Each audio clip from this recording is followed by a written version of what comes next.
Catherine Clare, KC for short, received her ticket to the Mile High Club on her first overnight trip as a flight attendant. Destination, Paris-Charles de Gaulle Airport. The Boeing 777 was filled to capacity. It was 1 o'clock in the morning, Chicago time, and most of the passengers were asleep when the steward asked KC to meet him in the aft toilet. This was the first time in her life that she had sex with another man. It was rather not what she expected. He was not what she wanted. He was different from what she had with her husband. She couldn't wait to meet again, so he could do it, so that she would really feel good. I guess we could say this story begins on a hot August day in south-central Illinois. K.K. Morrison grew up on a dairy farm about 3 hours southwest of the big city that is Chicago. Her childhood was typical rural. Household duties included helping her father milk 60 cows before going to school, and so on every evening. And it was 365 days a year, rain or shine. There wasn't even a day off for Christmas. The Williams family owned a farm about 20 miles down the highway. They raised 500 acres of corn and soybeans and also raised a small herd of Holstein cows, which are black and white spotted cows to you city dwellers. Their only child, Matthew, was no stranger to the milking machine either. His parents, however, cut him some slack because he was the starting quarterback on his school's football team. Forward, Rebels! They met at the county fair. Both came in to see the calves at 4 o'clock and ended up next to each other in the dairy barn. The moment Matt saw KC, he thought he had been struck by lightning. The poor child had a hard time getting his mouth to form words. He was delighted to learn that the beautiful young lady was also tongue-tied. They spent a lot of time staring at each other as if the world around them didn't exist. Their senior year of high school was starting in a few weeks, and many kids their age were allowed to sleep in the barn with their animals. They took advantage of the darkness and slipped away to get to know each other better without the grunts of their some 500-pound escort. By the time the sun rose, they had consummated their friendship. 2 virginities given for nothing. The next night, Matt asked KC to marry him, putting on her finger a real 24-carat solid gold ring that he won in the Midway Carnival game. They spent the rest of the fair having sex as often as they could and making plans for a life together after high school. Matt is from Central, and KC is from their arch-rival Lincoln. Matt's cow, Soxy, named after his favorite baseball team, finished without honors. He didn't care. He had his own trophy. On the other hand, KC's cow, Misty, was voted best in show. Her reward for winning the Blue Rebound was a graduate trip to New York. KC returned home looking as if she had seen a glimpse of heaven. She talked a mile a minute about all the wonders she had seen, from the top of the Empire State Building to the subway in the darkest bowels of the earth, with a Broadway play put on to introduce the arts. After KC gave Matt a souvenir t-shirt, she stated, "I'm going to be a flight attendant and see the world. We could move to New York and fly wherever your dreams take us, for free. I can support you as long as you'll go to college and get your degree." Matt wasn't quite sure how this fit in with his parents' plans for him to take over the family farm. The school year dragged on slowly, but they managed to see each other almost every weekend. As winter turned to spring, KC's dream of becoming a flight attendant was rekindled. She made a few calls and learned that the minimum age was only 18, depending on the airline. This meant that she would be old enough 3 months after finishing school. A week after they received their freedom, KC and Matt convinced their parents to let them take Amtrak to Chicago for some sightseeing. She still hasn't mentioned her dream of flying. "You two, be careful up there, and you'll be on the last train back home," her father warned her.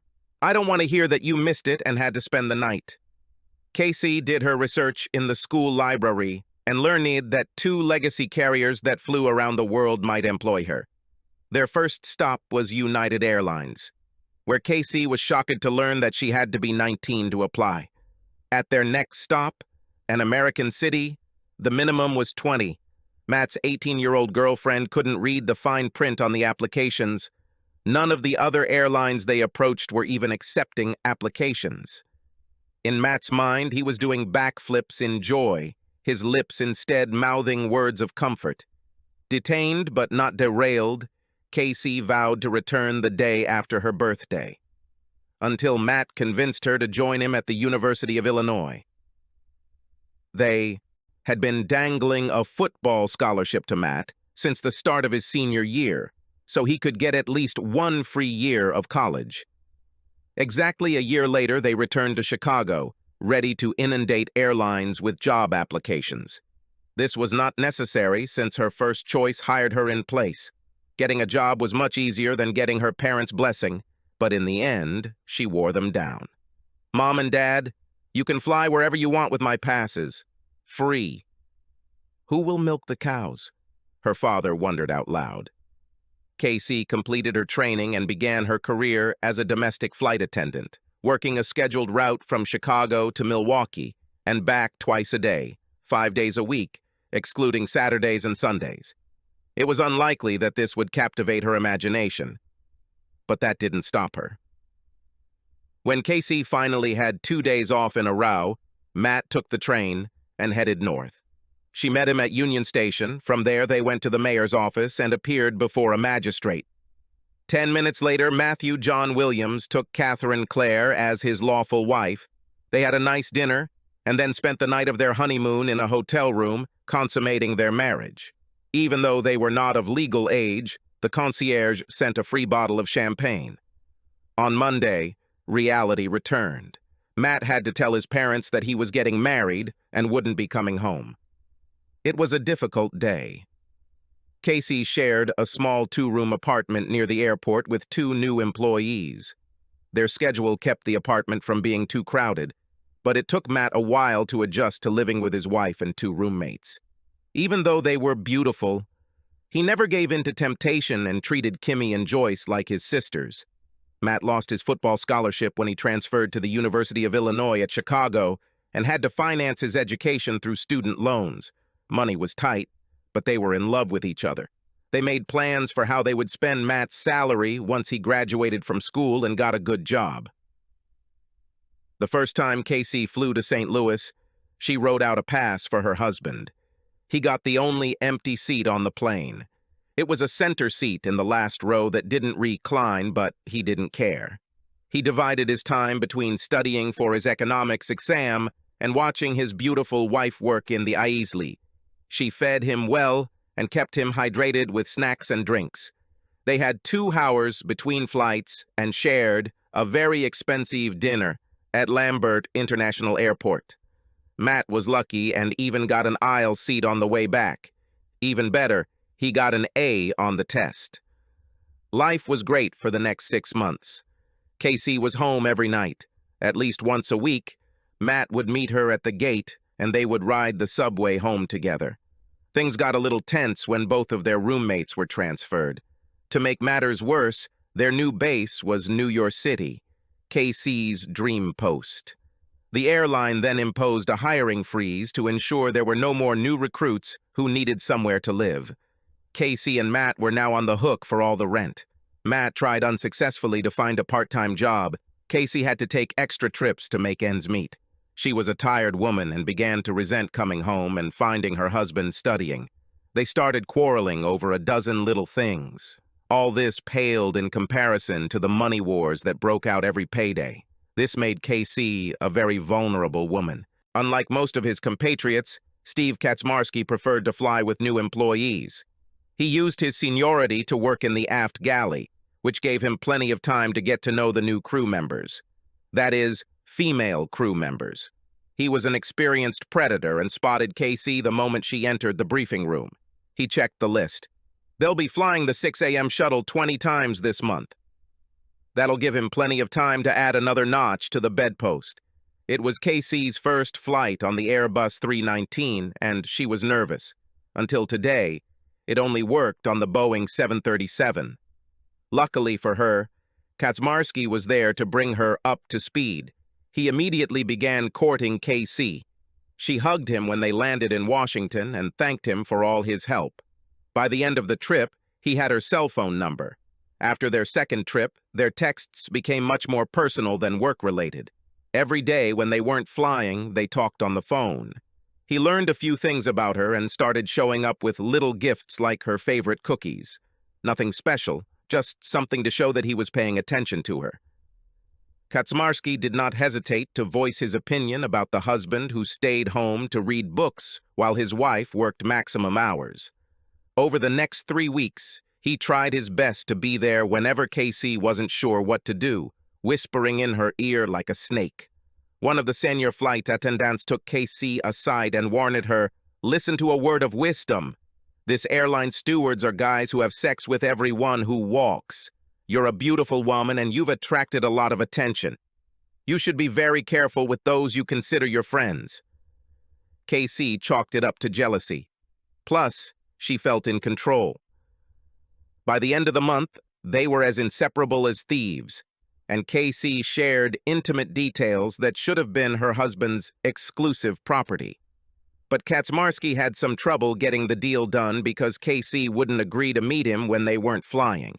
The weekend was so expensive that she wanted to spend it with her husband, if only to quarrel with him again. Everything changed when the team called Casey and told her that she had been transferred to Red Eye in Paris, France, for their anniversary. Matt wanted to come with us, but the plane was sold out. This would be the first night the Williamses haven't spent together since they got married. It took a lot of effort, bargaining, and outright scheduling manipulation for Kaczmarski to get someone with so little experience to fly nonstop to Paris. But he pulled it off. He had big plans and was very confident that Casey would face them during their stoppage. The day before their departure, a messenger arrived with a package for Casey. She thought it was from Matt until she saw the note. "Something beautiful for someone beautiful. Stevie." Casey blushed when she saw the delicate lace lingerie. She called Stevie, "I'm a married woman. I can't accept this." "It's a belated birthday present. Besides, it's what all the women in Europe wear." Matt thought it was their first anniversary, and all plans were going to waste. Since he couldn't fly with her, he wanted to surprise Casey. He used the last of his emergency money to buy a gold chain with a 1.4-carat diamond pendant. It was truly the thought that made the difference. While Casey finished putting on her makeup, Matt went to hide the gift in her rolling suitcase. When he opened the bag, he received the shock of his life. Folded on top to keep it from getting wrinkled was the little black dress he'd bought at a resale store to celebrate their anniversary. She must have been shopping at a lingerie store because he didn't recognize the delicate lace negligee. There were 2 packages of nylon stockings. The back pair of seams were unopened, but the other package was empty. She must be wearing them under her uniform, he thought. Matt rummaged through his bag and found an unopened box containing 6 lubricated condoms in one of the pockets. He could hardly contain his anger as he opened the box. One by one, he tore open the foil packets, unwrapped the prophylactics, and placed them on the black dress. The lubricant acted like glue for marriage killers. He flattened the box of condoms and stuffed it, along with the rest of the packages, into his suitcase. Then he saw the note. He knew it was over. So he crushed the beautifully wrapped gold chain and pendant under his heel and threw them on top of the ruined dress. Lastly, he tore up the anniversary card and placed it in the case before closing it.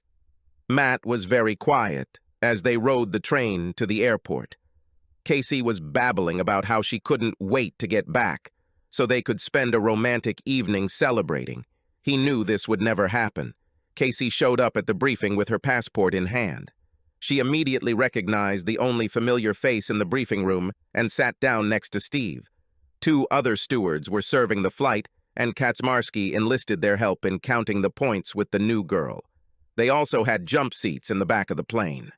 His place was next to Casey.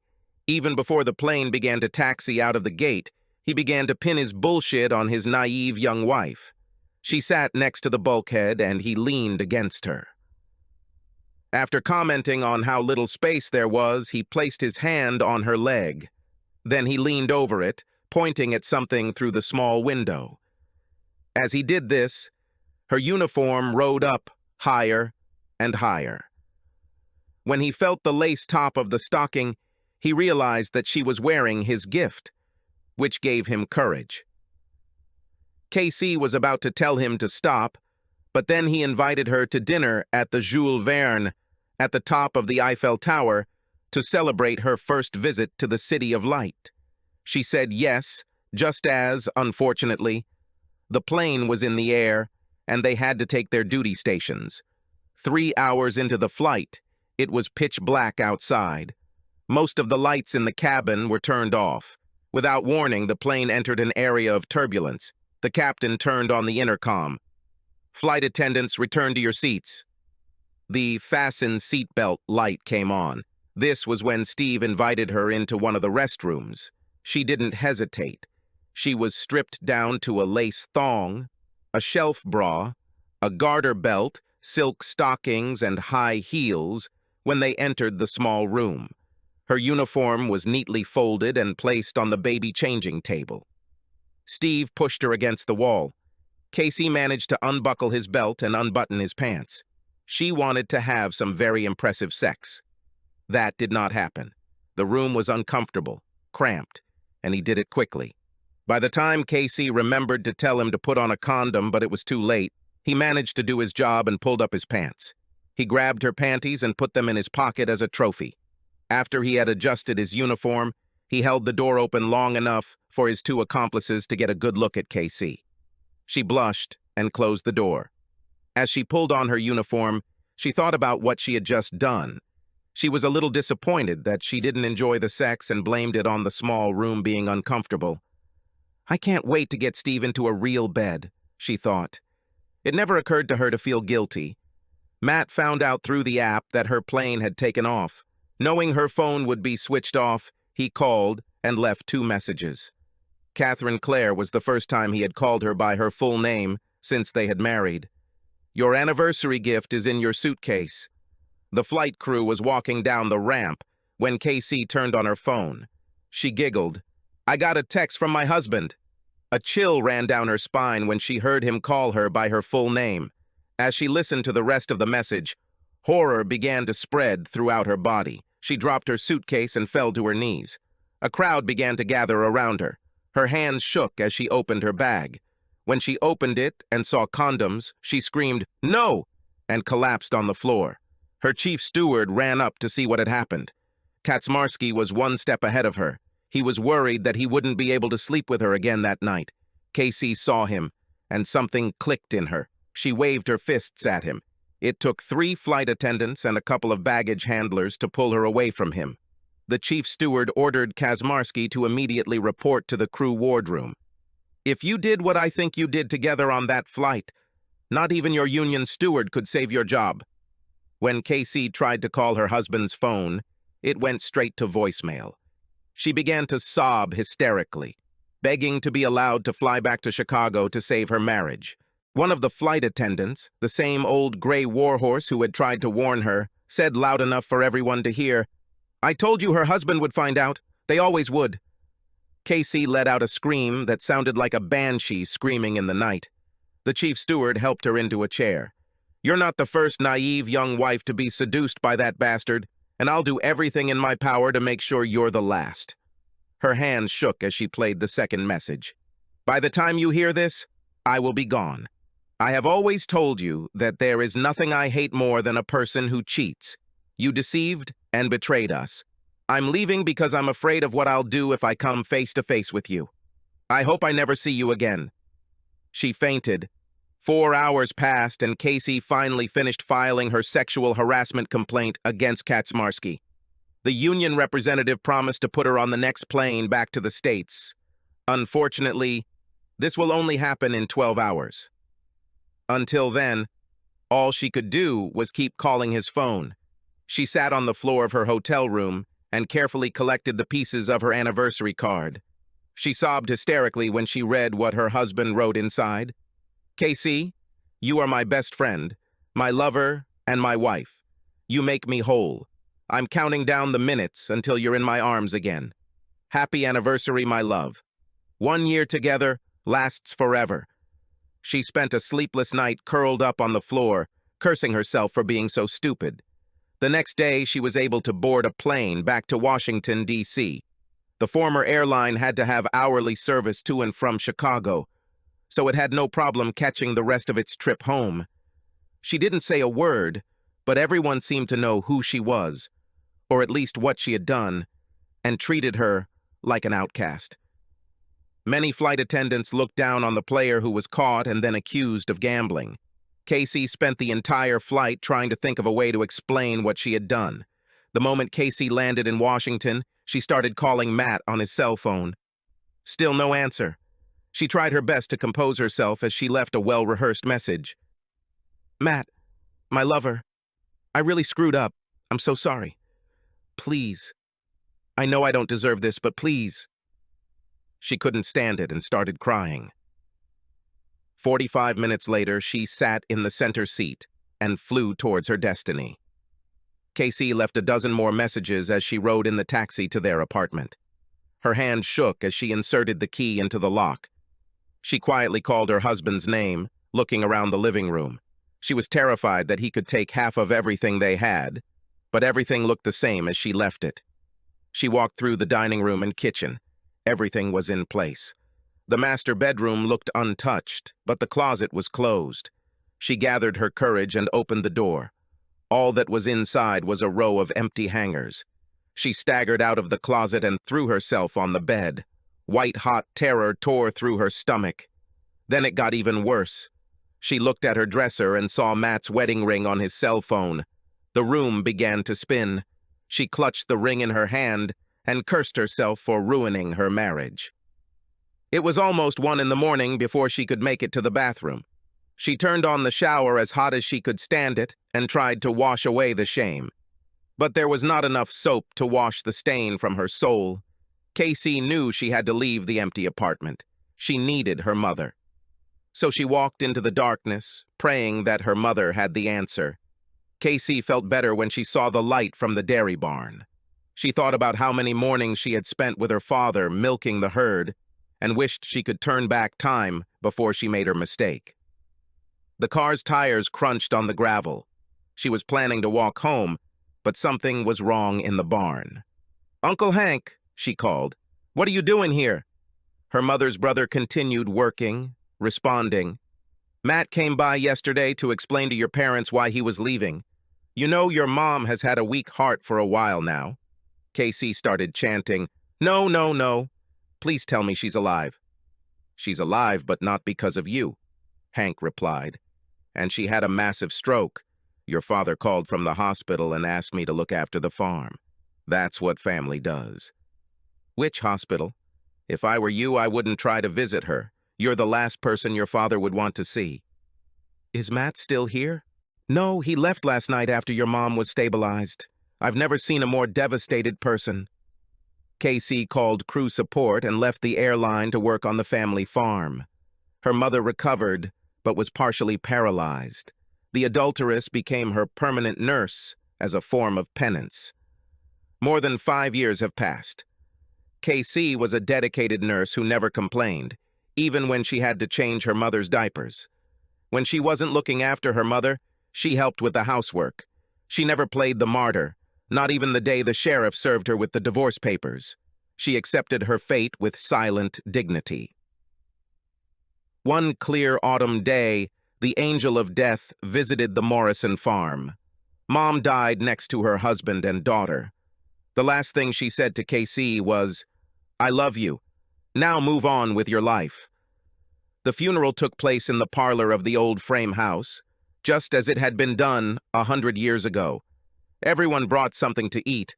Stories were told and friendships were renewed. But this was a working farm, and the animals cared little about mourning. Casey was caring for a sick calf when she saw a little boy walk into the barn. "Hey, cows," the 3-year-old announced to the large animal. Casey stared at the visitor. She recognized his face from a black-and-white photograph that her ex-mother-in-law hung on the piano. No, this photograph was almost 30 years old. Her heart was beating wildly. He must be her ex-husband's son. She collapsed to the ground, sobbing. The little boy knelt down in the hay.